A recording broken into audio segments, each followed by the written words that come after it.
introduce to you the man of the hour, Tony.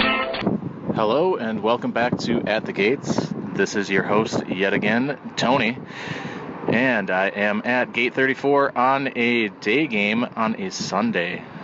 Not that common. I think the last time that I went to a Sunday game was back in October of last year, the last game of the year down in Chicago, Twins versus the White Sox.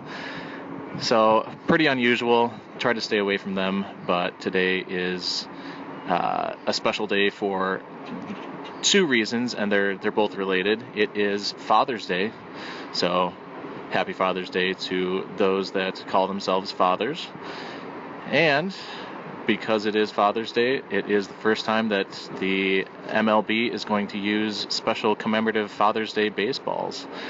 So they are going to be like a baby blue, the stitching as well as the labeling, the lettering on the balls themselves. So kind of excited to see what those look like. So fingers crossed I can get my hands on one or two of those and add that to the collection.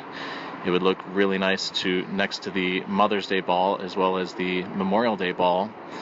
And hopefully I can complete the quadrifecta later on in the year, just a few weeks away, on the 4th of July when they have the 4th of July Independence Day baseballs, which I believe are going to be red and blue stitching. I really do enjoy that the MLB is starting to loosen up and do things like that, as well as having a day for the players to have their nicknames on the back. It's going to be a little bit hokey. It's basically what basketball has, as well as, like a lot of people pointed out, it's the XFL type of thing. So it would have been more interesting had they done something unique, but not really going to complain. I'd much rather have them appeal to the youth through ways like that than actually change the game itself. So that is kind of my take on what the current state of baseball is like when it comes to kind of trying to shift their demographics and get a younger generation involved with baseball. I still am really bummed about who the Twins picked. Having Hunter Green on the Twins, like I said before, would have been really great for the young African Americans that are hopefully coming up to be baseball players, because I think that he has a lot of potential and could have been that guy who got that group back into baseball, and it would have been really nice to have him be on the Twins to do that.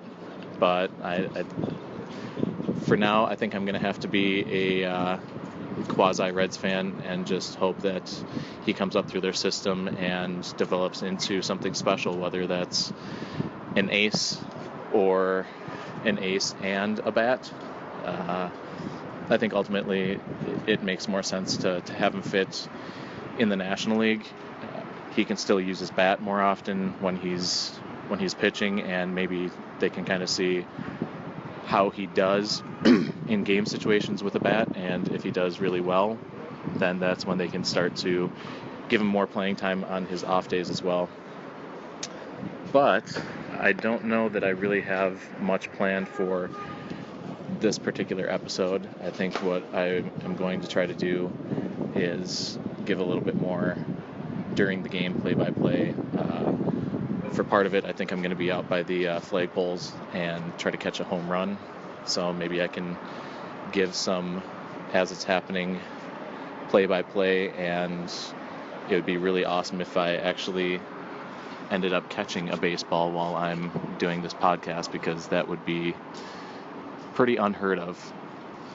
In the meantime, have a great Father's Day, and I will be joining you after this momentary silence.